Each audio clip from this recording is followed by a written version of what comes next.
ബിസ്മില്ലാഹിർ റഹ്മാനിർ റഹീം. ആരാ പ്രതീക്ഷിക്കാത്തത്? എല്ലാരും പ്രതീക്ഷിച്ചു. ഒരു തണലായിരുന്നു.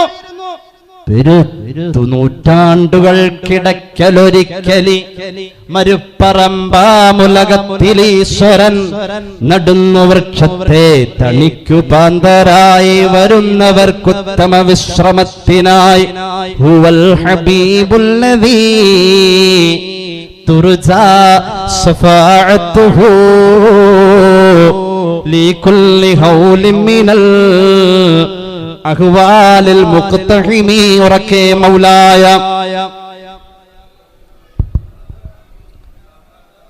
അലാ ഹബീബിക ഖൈർ. ഈ സമൂഹത്തിന് വേണ്ടി ഒരുപാട് കണ്ണീരൊലിപ്പിച്ചിട്ടുണ്ട്. ആർക്ക് വേണ്ടി? ഈ സമൂഹത്തിൽ നന്നാവാത്തവനെന്ന് പറയുന്നവന് വേണ്ടി. സ്വന്തം ശരീരത്തെ കൊന്നുകളയല്ലേ നബിയേ, സ്വന്തം ശരീരത്തെ കൊന്നുകളയല്ലേ നബിയേ. അങ്ങനെ തന്നെ അല്ലാഹ് ശകാരിച്ച പോലെ പരിശുദ്ധ ഖുർആൻ فَلَعَلَّكَ بَاخِعٌ نَفْسَكَ عَلَى آثَارِهِمْ إِن لَّمْ يُؤْمِنُوا بِهَذَا الْحَدِيثِ أَسَفًا إِنَّا جَعَلْنَا مَا عَلَى الْأَرْضِ زِينَةً لَّهَا لِنَبْلُوَهُمْ أَيُّهُمْ أَحْسَنُ عَمَلًا. സല്ലല്ലാഹു അലാ മുഹമ്മദ്. അങ്ങ് വിളിച്ചോടത്ത് ഉത്തരം ചെയ്യാത്തവൻ പിന്തിരിഞ്ഞു പോയതിന്റെ പിന്നാലെ പോയി കരഞ്ഞ് കരഞ്ഞ് അങ്ങയുടെ ശരീരത്തെ പട്ടിണിക്കിടല്ല നബിയേ. സങ്കടം കൊണ്ട് അങ്ങയുടെ മനസ്സ് നിറയുമ്പോൾ ആ വിഷാദം മുറ്റിയതായ മനസ്സ് ശരീരത്തെ തളർത്തല്ല നബിയേ, ശരീരത്തെ കൊന്നുകളയല്ല നബിയേ. ആർക്ക് വേണ്ടിയാ കരഞ്ഞത്? എന്തോ ഒരു നിഷ്കളങ്കമായ ഭാവം. എപ്പോഴും ഈ സമൂഹത്തെ കുറിച്ച് ഓർത്തു. അല്ലാഹുവിന്റെ ഹബീബിന്റെ പ്രിയപ്പെട്ട പത്നി ആയിഷ റളിയല്ലാഹു അൻഹ പറയാ, ഇമാം ഇബ്നു ഹിബ്ബാൻ എടുത്ത സ്വഹീഹിൽ ഹദീസ് പറയുന്നുണ്ട്. ആയിഷ റളിയല്ലാഹു അൻഹ ഒരിക്കൽ അല്ലാഹുവിന്റെ ഹബീബിനെ നോക്കിയപ്പോൾ വല്ലാത്ത പുഞ്ചിരിയാ, എന്തോ ഒരു സന്തോഷമാ. അല്ലാഹുവിന്റെ ഹബീബിന്റെ സന്തോഷവദനം കണ്ടപ്പോ ആയിഷ റളിയല്ലാഹു അൻഹ പറഞ്ഞു, യാ റസൂലല്ലാഹ് ഉദ്ഉല്ലാഹ ലീ, എനിക്ക് വേണ്ടി അങ്ങ് അല്ലാഹുവോട് ദുആ ചെയ്യുമോ? എനിക്ക് വേണ്ടി അങ്ങ് അല്ലാഹുവോട് ദുആ ചെയ്യുമോ? ആയിഷ റളിയല്ലാഹു അൻഹയുടെ ചോദ്യമുണ്ടല്ലോ. നിഷ്കളങ്ക നിർമ്മലമായ പുഞ്ചിരി വിതുറുന്ന പൂമുഖത്തേക്ക് നോക്കി നിന്നപ്പോ അല്ലാഹുവിന്റെ ഹബീബിന്റെ വെളുത്ത നിറമുള്ള പല്ലുകൾ ചിരിച്ചു കാണിക്കുന്നത് കണ്ടപ്പോ ആയിഷ റളിയല്ലാഹു അൻഹ സൗന്ദര്യം നുകർന്നുകൊണ്ടിരിക്കുമ്പോൾ പ്രബന്ധത്തിന്റെ പുണ്യമേ നബി മുഹമ്മദ് മുസ്തഫ സല്ലല്ലാഹു അലൈഹി വസല്ലമ തങ്ങളോട് ചോദിക്കാൻ തോന്നിയത്, ഉദ്ഉല്ലാഹ ലീ നബിയേ, എനിക്ക് വേണ്ടി ദുആ ചെയ്യുമോ? അല്ലാഹുവിന്റെ ഹബീബിന്റെ നിഷ്കളങ്കത നോക്കണേ. അല്ലാഹുവിന്റെ ഹബീബ് സല്ലല്ലാഹു അലൈഹി വസല്ലം. എന്റെ പ്രിയമുള്ളവരെ, എത്രയോ ആളുകൾ നമുക്ക് അങ്ങനെ അറിയാം. ഒരുപാട് മഹാന്മാർ ദുആ ചെയ്യണേ എന്ന് പറയുമ്പോൾ തന്നെ അവിടെ വെച്ച് ദുആ ചെയ്തു പോകുന്ന മഹാന്മാരെ നമുക്ക് ഓർമ്മയില്ലേ? മഹാനായ ഹബീബായ നബി തങ്ങൾ എനിക്ക് വേണ്ടിയിട്ട് രണ്ട് കൈകളങ്ങ് ആകാശത്തേക്ക് ഉയർത്തിയിട്ട് അല്ലാഹുവോട് ദുആ ചെയ്യാൻ തുടങ്ങി. അല്ലാഹുമ്മ ഗഫിർ ലി ആയിഷ മാ തഖദ്ദമ മിൻ ദംബിഹാ വമാ തഅഖറ. പടച്ച റബ്ബേ, എൻ്റെ ആയിഷാക്ക് നീ പൊറുക്കണേ അല്ലാഹ്, എൻ്റെ ആയിഷാക്ക് നീ പൊറുക്കണേ അല്ലാഹ്. സല്ലല്ലാഹു അലാ മുഹമ്മദ്.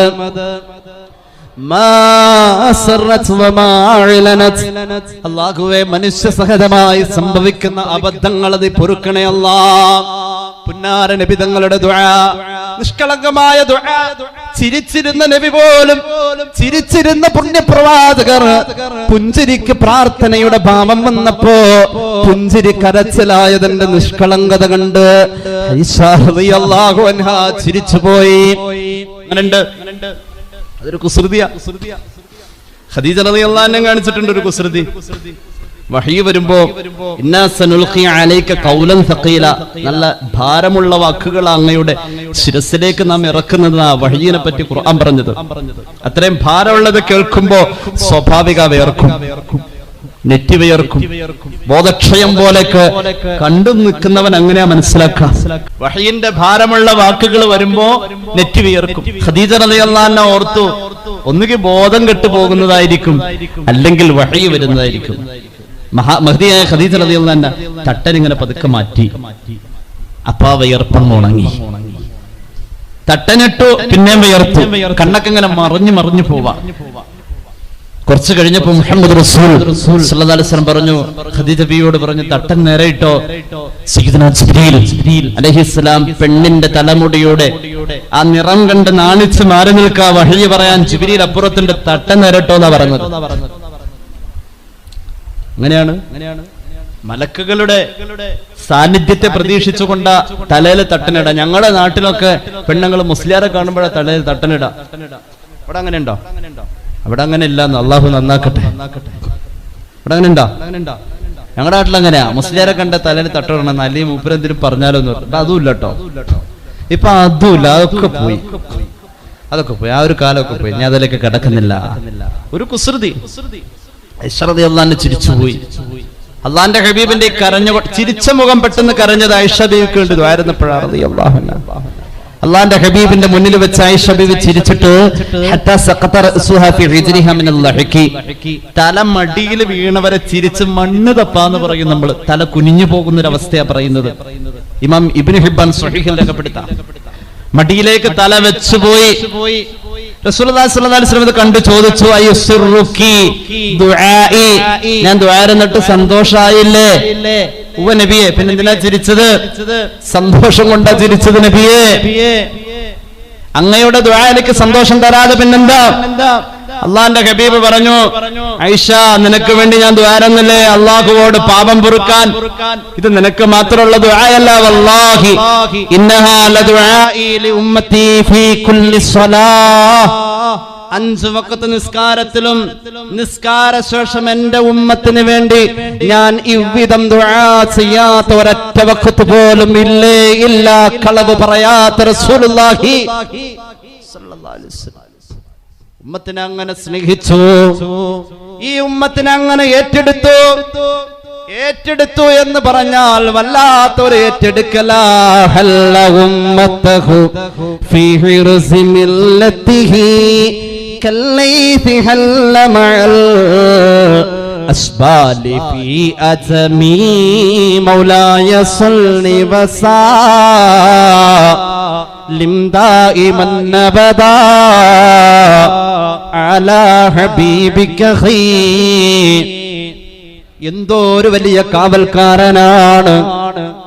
ഒരു സുരക്ഷിതമായ പാറക്കെട്ടിന്റെ അകത്തുള്ള ഇരുട്ട് നിറഞ്ഞ ഗുഹ. ആ ഗുഹയുടെ സുരക്ഷിതമായ അകത്തളത്തിൽ പ്രിയപ്പെട്ട ഉമ്മത്തിനെ കൊണ്ടുപോയി താമസിപ്പിച്ചു. എന്നിട്ട് ഗുഹക്ക് പുറത്ത് വന്നു നിന്നു. കല്ലൈഹി, കാവൽ നിൽക്കാൻ സാധാരണ സങ്കല്പം ഒരു നായയല്ലേ? അല്ലടോ, ഈ ഉമ്മത്തിന് വേണ്ടി കാവൽ നിൽക്കാൻ കല്ലൈഹി സിംഹമാ നബി മുഹമ്മദ് മുസ്തഫ. ആ സിംഹം പുറത്ത് കാവൽ നിന്നു. സിംഹത്തിന്റെ കൂട്ടത്തിൽ അമ്മയുടെ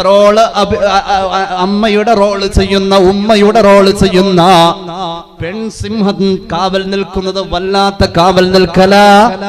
പെൺസിംഹം കാവൽ നിന്ന് കഴിഞ്ഞാൽ ആൺസിംഹം അകന്നു പോകുന്ന പ്രതീതിയാണ്. എന്തുകൊണ്ട്? കാട്ടിലെ രാജാവ് എന്ന് പ്രഖ്യാപിക്കപ്പെടാൻ കാരണം സിംഹം കുടുംബ ജീവിതം നയിക്കുന്നത് കൊണ്ടാണ്. സിംഹത്തിന്റെ കുഞ്ഞുങ്ങളെ കൊന്നുകളയാൻ ആൺസിംഹം വരും. എന്നിട്ടോ കുഞ്ഞില്ലാതെ നടക്കുന്ന പെൺസിംഹത്തോട് ശാരീരിക ബന്ധം പുലർത്തി വീണ്ടും ലൈംഗിക തൃഷ്ണ ശമിപ്പിക്കാൻ വേണ്ടി ശ്രമിക്കും. അതുകൊണ്ട് പെൺസിംഹം അതിന്റെ കുഞ്ഞുങ്ങൾക്ക് കാവൽ നിന്നാൽ ആ സമയത്ത് സടകുടഞ്ഞെഴുന്നേറ്റ ആൺസിംഹം പോലും ഓടി അകലുന്ന ഒരു ഗൗരവം പെണ്ണിന് അല്ലാഹ് കൊടുത്തു എന്ന് പറയുന്നത് സിംഹവർഗത്തിലാണ് എങ്കിൽ ഉമ്മത്തിന്റെ കാവൽക്കാരരെ നബി മുഹമ്മദ് മുസ്തഫ സല്ലല്ലാഹു അലാ മുഹമ്മദ്. മദീനയിലേക്ക് ഒരു മയ്യത്ത് വന്നാൽ ആ മയ്യത്തിന് ബാധ്യതയുണ്ട് എങ്കിൽ മക്കം ഫത്ഹ് കഴിഞ്ഞപ്പോ ആ ബാധ്യതയുള്ള മയ്യത്തിന് പിന്നെ ബാധ്യത ഏറ്റെടുക്കാൻ ആ ബില്ലിങ് തന്നാൽ മതി, ആ കടബാധ്യത ഞാൻ വീട്ടിക്കോളാമെന്ന് പറഞ്ഞ അല്ലാഹുവിന്റെ ഹബീബ് മുഹമ്മദ് മുസ്തഫ ധനികനായിരുന്നില്ല. ഒരു മിസ്കീനായ മനുഷ്യൻ ധനികനാവാമായിരുന്നു. വലത് കൈയിൽ അധികാരം കിട്ടുമായിരുന്നു, ഇടത് കൈയിൽ സമ്പത്തുണ്ടാകുമായിരുന്നു. എന്നിട്ടും വേണ്ടാന്ന് വെച്ചത് ഖുറൈശികളുടെ മുന്നിലാണ് എങ്കിൽ പ്രപഞ്ചനാഥന്റെ മുന്നിൽ വേണ്ടാന്ന് വെച്ചു ദുനിയാവിന്റെ പ്രൗഢികൾ.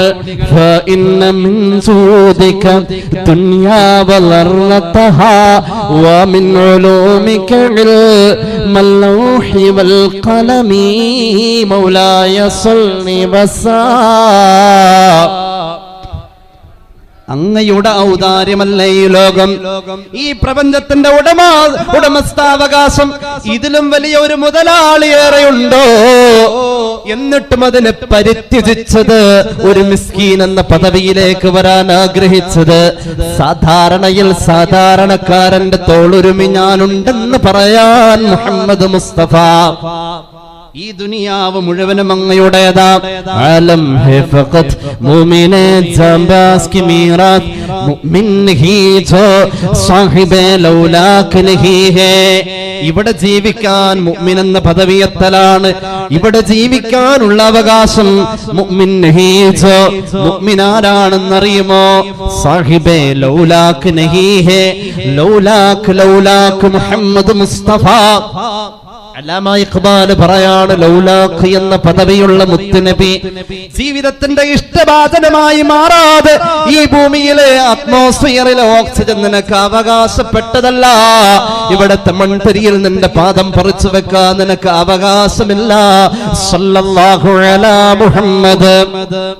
മിസ്കീൻ എന്ന പദവിയിലിരിക്കുമ്പോഴും മദീനയിലെ മയ്യത്ത് വന്നു കഴിഞ്ഞപ്പോൾ ഫലമ്മാ ഫതഹല്ലാഹു അലൈഹിൽ ഫുതൂഹ സ്വഹീഹുൽ ബുഖാരി, മക്കം ഫതഹിന് ശേഷം അവിടുന്ന് പ്രഖ്യാപിക്കുമായിരുന്നു, മയ്യത്തിന് കടമുണ്ടെന്ന് പറഞ്ഞാൽ അന ഔലാ ബിൽ മുഅ്മിനീന മിൻ അൻഫുസിഹിം, മുഅ്മിനീങ്ങളുടെ ശരീരത്തെക്കാളും അവരോട് പ്രിയപ്പെട്ടവർ ഞാനാ.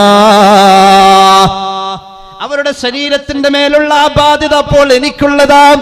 ഫമൻ തുവഫിയ മിനൽ മുഅ്മിനീൻ, മുഅ്മിനായി മരിച്ചവരുടെ മയ്യത്താണോ, ഫതറക ദൈന, അവർക്ക് കടമുണ്ടോ, എന്നാൽ ഫഅലയ്യ ഖലാഉഹു, ആ കടബാധ്യതയുടെ ബില്ല് തന്നോ, ഞാൻ വീട്ടിക്കോളാം. സയ്യിദുനാ റസൂലുള്ളാഹി, മൂമിനാണ് നബിയേ, അങ്ങ് കടം വീട്ടേണ്ടതില്ല, അയാൾക്ക് അനന്തര സ്വത്തുണ്ട് നബിയേ.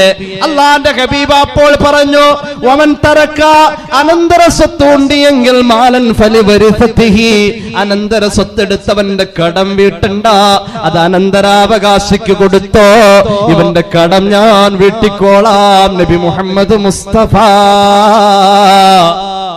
അങ്ങയെ കാണാൻ കഴിഞ്ഞ കണ്ണല്ലേ പുണ്യം ചെയ്ത കണ്ണ് നബിയേ. അങ്ങയെ കാണാൻ കഴിഞ്ഞവരെത്ര ഭാഗ്യമുള്ളവരാ. അങ്ങയെ കണ്ട കണ്ണ് പുണ്യം നിറഞ്ഞ കണ്ണല്ലേ. വഅഹ്സനു മിൻക ലം തറ ഖത്തു ഐനി വഅജ്മലു മിൻക ലം തലിദിൻ നിസാ. ഹസ്സാൻ ഇബ്നു സാബിത്ത് റളിയല്ലാഹു അൻഹു വെറുതെ പാടിയതല്ല. അങ്ങയെക്കാളും ഈ കണ്ണുകൊണ്ട് കാണാൻ കഴിഞ്ഞ പുണ്യം വേറെയില്ല നബിയേ. മഹാനായ ഇമാം റാസി അവിടുത്തെ തഫ്സീറുൽ കബീറിൽ രേഖപ്പെടുത്തുന്നതായി കാണാം. അല്ലാഹുവിന്റെ ഹബീബ് വഫാത്തായ വിവരം പറഞ്ഞ് തോട്ടം തെളിച്ചുകൊണ്ടിരിക്കുന്ന സഹാബിയുടെ മുന്നിലേക്ക് മകൻ വന്നപ്പോ പറയുകയാ, വിളിച്ചു പറയാ, തൂഫിയ റസൂലുള്ളാഹി, അല്ലാഹുവിന്റെ ഹബീബ് വഫാത്തായി എന്ന് പറഞ്ഞപ്പോ ആ മരണ വാർത്ത കേട്ടിട്ട് താങ്ങാനാവാതെ പ്രിയപ്പെട്ട സ്വഹാബി ഇരുന്നു പോയി. എന്നിട്ട് അല്ലാഹുവോട് ദുആ ചെയ്യാ, പടച്ചോനെ ആമിനി, എന്റെ കണ്ണിന്റെ കാഴ്ച ഇനി വേണ്ട അല്ലാഹ്. നബിയെ കണ്ട കണ്ണല്ലേ ഈ കണ്ണ് നബിയില്ലാത്ത ലോകം കാണാൻ ഇനി വേണ്ട അല്ലാഹ്. എന്റെ പ്രിയമുള്ളവരെ, സ്നേഹപ്രകടന പരതയിൽ അള്ളാന്റെ ഹബീബിനോടുള്ള മുഹബ്ബത്തിൽ പരിധിയില്ല.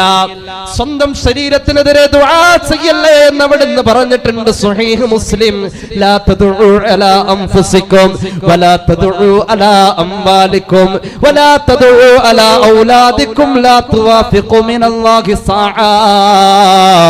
സ്വന്തം ശരീരത്തിനെതിരെ ഈ സ്വഹാബി ദുആ ചെയ്തപ്പോൾ പ്രവാചക പുങ്കവർ പഠിപ്പിച്ച തത്വം പ്രവാചക പ്രണയത്തിൽ മാറ്റിവെക്കപ്പെടാ. ഇമാം റാസിയുടെ, ഫഖറുദ്ദീൻ റാസിയുടെ തഫ്സീറുൽ കബീർ എന്റെ കയ്യിലുണ്ട്. ഇപ്പോൾ പോരുമ്പോഴും അതിന്റെ വെളുത്ത കടലാസിൽ കറുത്ത മഷിയിൽ ഇപ്പോഴും കാണാം. അള്ളാന്റെ ഹബീബിനെ കാണാൻ ഇനി ഭൂമിയിൽ നബിയില്ലെങ്കിൽ ഈ കണ്ണ് ഈ ഭൂമിയുടെ ഒരു കാഴ്ചയും കാണാൻ എനിക്ക് വേണ്ട റബ്ബേ എന്ന് ആ സ്വഹാബി ദുആ ചെയ്തത്. അല്ലാഹ് പരിഗണിച്ചത് ആ സ്നേഹത്തിൽ, ആ പ്രാർത്ഥനയിൽ അല്ലാഹു പരിഗണന കൊടുക്കുന്നത് കൊണ്ടാ ആ നിമിഷം തന്നെ സ്വഹാബിയുടെ കണ്ണിന്റെ കാഴ്ച പോയി. സല്ലല്ലാഹു. ആ കണ്ണ് പുണ്യമുള്ള കണ്ണാ.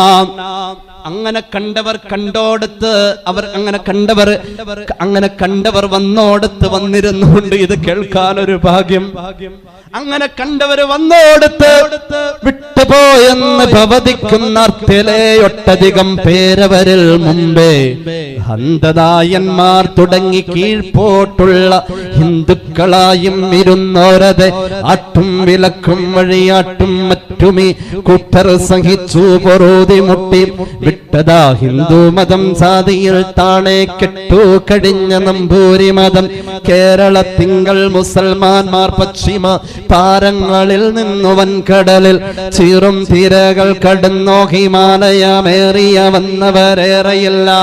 12 പുരുഷരും 2 സ്ത്രീകളും അടങ്ങുന്ന 14 പേര് വന്നു നിന്ന ചെരമാൻ ചക്രവർത്തിയുടെ ശീതീകരിച്ച കൊട്ടാരത്തിന്റെ അകത്തളത്തിലേക്ക് കടന്നു വന്നവർക്ക് ഭാഷയുടെ അനായാസ വൈഭവം കൊണ്ടല്ല, പ്രവാചക പുങ്കവരെ കണ്ട കണ്ണ് പറഞ്ഞു ചക്രവർത്തിയോട്.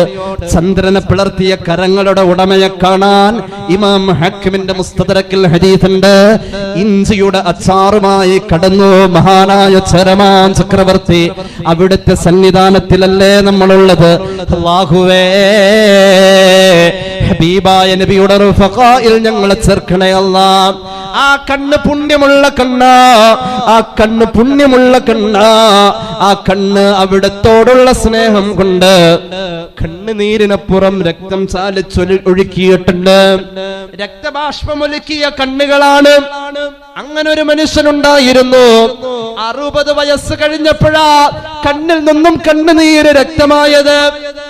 ആ മനുഷ്യൻ അയ്യൂബികളുടെ കൊട്ടാര കവിയായിരുന്നു.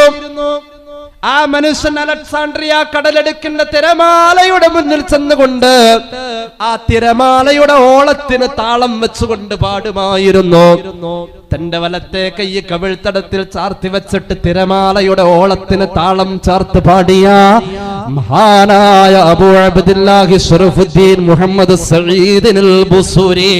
ബുർദ മജ്ലിസ് ഉണ്ടെന്ന് പറയപ്പെട്ടല്ലോ. ഒരൽപ്പം അതിലേക്ക് കടന്നു വരാതെ വയ്യ. എന്തുകൊണ്ട്? ഇമാം ബുസൂരിയുടെ കണ്ണും ഹബീബിനെ കണ്ട കണ്ണാ.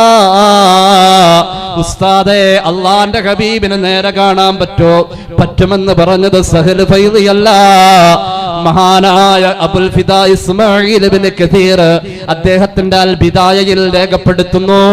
ഇബ്നു തീമിയുടെ ശിഷ്യൻ ഇബ്നു കസീറിന്റെ അൽ ബിദായ എടുത്തു നോക്കിയാൽ കാണാം ഉസ്മാൻ ഇബ്നു അഫ്ഫാൻ റളിയല്ലാഹു അൻഹുവിന്റെ വഫാത്തിന്റെ നേരം മേൽക്കൂര പിളർന്ന കാഴ്ച ചരിത്രം പറയുന്നുണ്ടല്ലോ.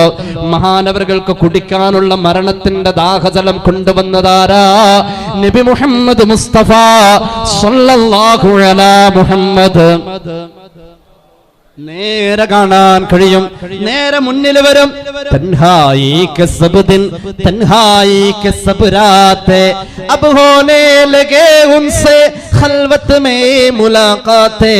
ഏകാന്തമായ എന്റെ പകലുകൾ, ഏകാന്തമായ എന്റെ രാവുകൾ, ആ ഏകാന്തതയിൽ ഞാൻ ഒറ്റയ്ക്കിരിക്കുമ്പോ എന്റെ മുന്നിൽ അവിടുത്തെ വരാറുണ്ട്. ആരാണ് ഈ അവിടുത്തെ? നബി മുഹമ്മദ് മുസ്തഫ 1921 ഒക്ടോബർ മാസം 26-ാം തീയതി കറാച്ചിയിലെ ബ്രിട്ടീഷ് മജിസ്ട്രേറ്റ് കോടതിയിൽ വെച്ച് മഹാനായ മൗലാന മുഹമ്മദ് അലി ജൗഹർ മദീന കാണുകയാ. മാഇസിന്റെ കഥ പറയുന്ന മദീന, ഫാത്തിമ ബീവിയുടെ കൈവെട്ടുമെന്ന് പറഞ്ഞ മദീന, കോടതിയുടെ അകത്തളത്തിലേക്ക് ന്യായാധിപന്റെ മുഖത്തേക്ക് കണ്ണുകൾ പാറുമ്പോ അള്ളാന്റെ ഹബീബിന്റെ പേര് പറഞ്ഞു, മുഹമ്മദ് മുസ്തഫ. സൂര്യനസ്തമിക്കാത്ത ബ്രിട്ടീഷ് സാമ്രാജ്യത്തിന്റെ അധിപനായ ജോർജ് അഞ്ചാമന്റെ മുന്നിൽ ചെന്ന് നിന്നുകൊണ്ട് ലണ്ടനിലെ ബക്കിംഹാം കൊട്ടാരത്തിന്റെ മോന്തായം പിടിച്ചു കുലുക്കിയിട്ട്, mister George, I want to get the freedom of my country in my hand. Otherwise, let me have a 6 feet soil piece in any of the land. എടോ ജോർജ്, ഖബറിന് സ്വാതന്ത്ര്യമുള്ള മണ്ണ് വേണടോ, എന്റെ നാടിന് സ്വാതന്ത്ര്യം വേണടോ, ഇല്ലെങ്കിലോ എന്റെ റബ്ബിന്റെ ഭാഗത്തു നിന്നും ഞാൻ ഏറ്റെടുത്തിരിക്കുന്ന ദൗത്യപൂർത്തീകരണത്തിന്റെ സാക്ഷാത്കാരത്തിലെത്താതെ എനിക്ക് വിശ്രമമില്ലെന്ന് പറഞ്ഞ പ്രവാചക സ്നേഹിയെ, രാജ്യസ്നേഹിയെ മുന്നിൽ നബിയെ കാണുമായിരുന്നു സല്ലല്ലാഹു അലാ മുഹമ്മദ്. 60 വയസ്സ് കഴിഞ്ഞു. ഒരു വയോധ്യൻ ചോദിച്ചു, ഒരു ഫഖീർ ചോദിച്ചു, ഓ അബൂ അബ്ദില്ലാ ശറഫുദ്ദീൻ മുഹമ്മദ് ബിൻ സഈദ്, ഇത്രയും നാള് ജീവിച്ചിട്ട് എന്ത് സമ്പാദിച്ചു? ഒരുപാട് ഉപഹാരങ്ങൾ കിട്ടിയിട്ടുണ്ടല്ലോ. സാഹിത്യ നഭോമണ്ഡലത്തിന് മുടിചൂടാ മന്നൻ എന്ന ഓസ്കാർ കിട്ടിയതല്ലേ, ഒക്കെ കിട്ടിയിട്ടുണ്ടാകും. എന്നാലും നിന്നോട് ചോദിക്കട്ടെ, പ്രപഞ്ചം കണ്ട ഏറ്റവും വലിയ ഓസ്കാർ അല്ലാഹുവിന്റെ ഹബീബിനെ സ്വപ്നം കാണല. റസൂലുള്ളാഹിനെ നീ സ്വപ്നം കണ്ടിട്ടുണ്ടോ? സല്ലല്ലാഹു അലാ മുഹമ്മദ്. ഇല്ലാന്ന് പറഞ്ഞു. നഷ്ടമാ ഒരു ഫഖീറിന്റെ ഈ ചോദ്യം മഹാനായ ഇമാം ബൂസൂരിയുടെ മനസ്സിന് പിടിച്ചുലച്ചു. മഹാനവറുകൾ ചൊല്ലുകയാ, അള്ളാന്റെ ഹബീബിനെ പ്രകീർത്തിക്കാൻ വേണ്ടി തീരുമാനിക്കുകയാ. തൂലികയെടുത്തുകൊണ്ട് ആദ്യം ശീർഷകം ചാർത്തുകയാ, അൽ കവാകിബുദ് ദുർരിയ ഫീ മദ്ഹി ഖൈരിൽ ബരിയ. അള്ളാന്റെ ഹബീബിനെ പ്രകീർത്തിക്കാൻ മിന്നിത്തിളങ്ങുന്ന നക്ഷത്രങ്ങളെ പോലെയുള്ള വരികൾ, ഈ മദ്ഹിന്റെ കീർത്തന വരികൾ എന്ന ശീർഷകത്തിൽ ഒരു കാവ്യം രചിച്ചു. അങ്ങനെ കുറച്ചു നാൾ കഴിഞ്ഞപ്പോ മഹാനവർക്ക് രോഗം വന്നപ്പോ ദുആയിരുന്നു, തളർവാദ. ദുആക്ക് ശേഷം ഇതൊന്നും അങ്ങോട്ട് പാടിക്കഴിഞ്ഞപ്പോ അങ്ങോട്ട് മയങ്ങിപ്പോയി. മയക്കത്തിൽ റസൂലുള്ളാഹി വന്നു സല്ലല്ലാഹു അലൈഹി വസല്ലം. എന്നിട്ടോ പുതപ്പ് കൊണ്ട് പുതപ്പിച്ചു. കഅബ് ബിൻ സുഹൈറിന് ഉത്തരീയം കൊടുത്ത് ആദരിച്ച പോലെ, ഹസ്സാൻ ബിൻ സാബിത്തിന് മിമ്പർ കൊടുത്ത് ആദരിച്ച പോലെ ഇമാം ബുസ്രിക്ക് പുതപ്പ് കൊടുത്തു. പുതപ്പിന് അറബിയിൽ ബുർദത്ത് എന്ന് പറയാം. മഹാനവറുകൾ എഴുന്നേറ്റു. തളർവാദം വന്ന ശരീരത്തിൽ നവജീവനെത്തി. തൂലിക എടുത്തു. അൽ കവാകിബുദ് ദുർരിയ ഫീ മദ്ഹി ഖൈരിൽ ബരിയ എന്ന ശീർഷകം വെട്ടിത്തിരുത്തി ഖസീദത്തുൽ ബുർദ എന്നെഴുതി. പിന്നീട് കുറെ കാലം കഴിഞ്ഞ് ഈ ചരിത്രം വ്യാപിച്ചു. ജനങ്ങള് ഇമാം ബൂസൂരിയുടെ രോഗം മാറിയ കവിത ആയതുകൊണ്ട് ഖസീദത്തു ബുറൂഉദ്ദാഇ, രോഗശമനത്തിന്റെ ഗീതകം എന്ന സ്ഥാനപ്പേര് വിളിച്ചു. ഇമാം ബൂസൂരി അത് തിരുത്തി എന്നാ പിന്നെ. അല്ലെങ്കിൽ ആ ചരിത്രത്തിൽ കാണുന്നു ഖസീദത്തു ബുറൂഉദ്ദാഇ എന്ന പേര് ഈ മഹത്തരമായ കാവ്യത്തിന് വന്നു ചേർന്നു എന്ന. കണ്ണുനീരാ ബുർദ. നിരീക്ഷിക്കാനും നിരൂപിക്കാനും പലരും വന്നു. ആർ.എ. നിക്കൽസൺ ഒരുപാട് പരിശ്രമിച്ചു. ഇന്നത്തെ മുജാഹിദ് ഭരണോലേക്കൊന്ന് പറഞ്ഞു നോക്കി. Although its poetical merit is no more respectable, the Burda may be read with pleasure on account of its smooth and elegant style. അയാളുടെ literary history of the Arabs എന്ന് പറയുന്ന പുസ്തകത്തിൽ അയാൾ കുറിച്ചു, ബുർദയുടെ ഈ ക്രോഡീകരണവും ഇതിൽ പറയപ്പെടുന്ന മുഹമ്മദ് റസൂൽ സല്ലല്ലാഹു അലൈഹി വസല്ലം തങ്ങളുടെ വർണ്ണനയൊന്നും അത്ര ആദരണീയൊന്നും അല്ല. ആർ.എ. നിക്കൽസൺ പറഞ്ഞ നമുക്ക് വിഷമമൊന്നുമില്ല. അതിലും വലുതും നമ്മുടെ ചില സഹോദരന്മാർ പറയുന്നുണ്ട് ഇത് ആദരണീയൊന്നും അല്ല. എന്നാലും the Burda may be red, നമുക്കിത് പാരായണം ചെയ്യാൻ കഴിയും വിത്ത് പ്ലഷർ, വലിയ സന്തോഷത്തോടെ. On account of its smooth and elegant style. Elegant style പാടാൻ പറ്റുന്ന പറഞ്ഞത് ബുർദയെ പറ്റി. elegant style, അടിപൊളി സ്റ്റൈൽ. ബസീത്ത് വൃത്തത്തിലൂടെ ക്രോഡീകരിച്ച പുഷ്കലമായ പ്രവാചക സ്നേഹത്തിന്റെ, ഹൃദയഹാരിയായ കവന വൈശിഷ്ട്യത്തിന്റെ ഒരു വല്ലാത്ത ഗീതം. അതിന്റെ എല്ലാ വൃത്തങ്ങളും അതിന്റെ എല്ലാ സാഹിത്യ നിയമങ്ങളും അതിന്റെ ബിംബാവലിയും മറ്റുമൊക്കെ ഏതൊരു പഠിതാവിനെയും ചൊടിപ്പിക്കുന്നതാ. കാരണം ബുർദയിൽ മുഹമ്മദ് റസൂൽ, ഉറക്കെ പറയൂ മുഹമ്മദ് മുസ്തഫ. കരയാതെ പാടാൻ കഴിയില്ല. അതുകൊണ്ട് ബുർദ തുടങ്ങുന്നത് തന്നെ കരഞ്ഞുകൊണ്ടാണ്. കണ്ണുനീരിന്റെ കഥയാണ്, കണ്ണുനീരിന്റെ കഥയാണ്. മിൻ തദക്കുറുചി റാനിം ബിദി സലമി മസജത ദംഅൻ സറാ മിൻ മുഖലത്തിൻ ബിദമി അം ഹബ്ബത്തി റിഹു മിൻ തിൽഖാഇ ഖാളിമത്തിൻ വ ഔമദൽ ബർഖു ഫീ ലൽമാഇ മിൻ ഇദമി മൗലായ സല്ലി വസാ.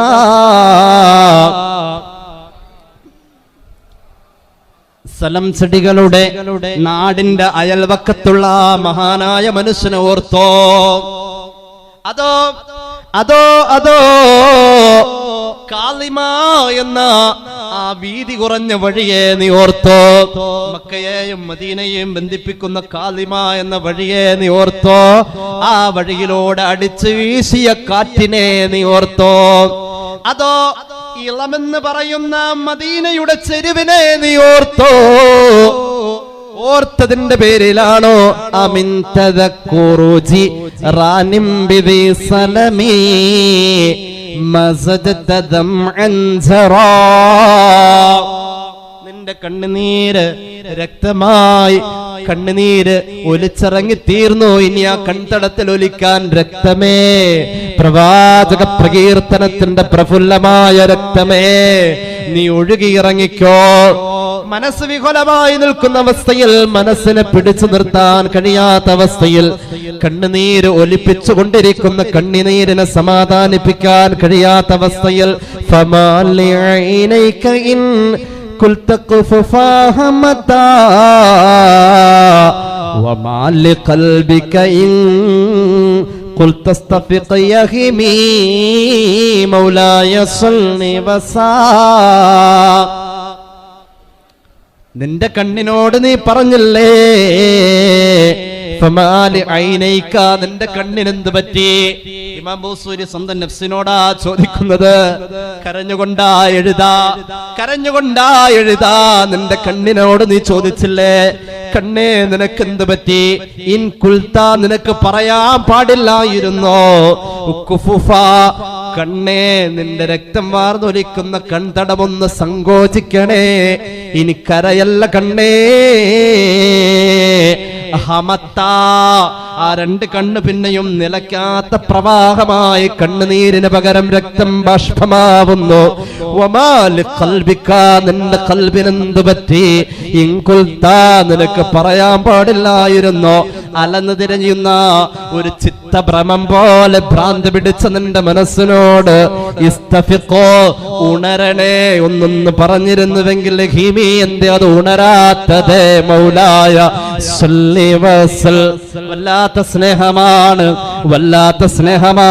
സ്വർഗത്തിൽ നിന്നും ഹൃദയത്തിലേക്കൊരു സ്വർണ്ണനൂൽപ്പാലം പണിത പ്രവാചക, ജീവന്റെ ഭിന്നമാം നാദവൈചിത്രങ്ങളേകമാം സത്തയിൽ ബന്ധിച്ച ധാർമ്മിക, തമ്മിലിടഞ്ഞും അഹങ്കരിച്ചും കരൾ കുത്തിപ്പറിച്ചും ചവച്ചും പുളചാർത്ത ഗോത്രക്കുറുമ്പിനെ കാട്ടുക്രൗരങ്ങളെ ശാന്തി സന്ദീർത്തനമാക്കിയ നായക മുഹമ്മദുൻ അഷ്റഫുൽ അഅറാബി വൽ അജമി, മുഹമ്മദുൻ ഖൈറു മൻ യംശി അലാ ഖദമി. അല്ലാഹുവേ നീ തൗഫീഖ് നൽകണേ അല്ലാഹ് ബിഫളലി. സല്ലല്ലാഹു അലാ മുഹമ്മദ്, സല്ലല്ലാഹു അലാ മുഹമ്മദ്. അല്ലാഹുവേ നീ സ്വീകരിക്കണേ തമ്പുരാനെ. ഉറക്കാമി പറഞ്ഞോളൂ. അല്ലാഹുവേ നീ സ്വീകരിക്കണേ അല്ലാ. പടച്ചറബ്ബേ മഹാന്മാരായ സാദാത്യങ്ങൾ ആമീൻ പറയുന്ന ആലിമീങ്ങൾ മുത്തഅല്ലിമീങ്ങളുള്ള സദസ്സാണ്. 100 കണക്കിന് സഹോദരങ്ങൾ സഹോദരിമാർ നിറഞ്ഞു നിൽക്കുന്ന സദസ്സാണ്. അല്ലാഹുവേ ലോകത്തുള്ള മുഅ്മിനീങ്ങൾക്ക് നീ നല്ലത് വരുത്തണേ അല്ലാഹ്. പരിശുദ്ധ ഹബീബിന്റെ മുഅ്ജിസത്തായി ഫലസ്തീനിലെ മക്കൾക്ക് നീ സമാധാനം നൽകണേ അല്ലാഹ്. അല്ലാഹുവേ ജൂതപ്പരിശകളുടെ നരമേധത്തെ നീ അവസാനിപ്പിക്കണേ അല്ലാഹ്. അല്ലാഹുവേ റബ്ബേ മുഅ്മിനീങ്ങൾക്ക് നീ അഭയം കൊടുക്കണേ അല്ലാഹ്. അല്ലാഹുവേ അത്ഭുതം സംഭവിക്കണേ അല്ലാഹ്.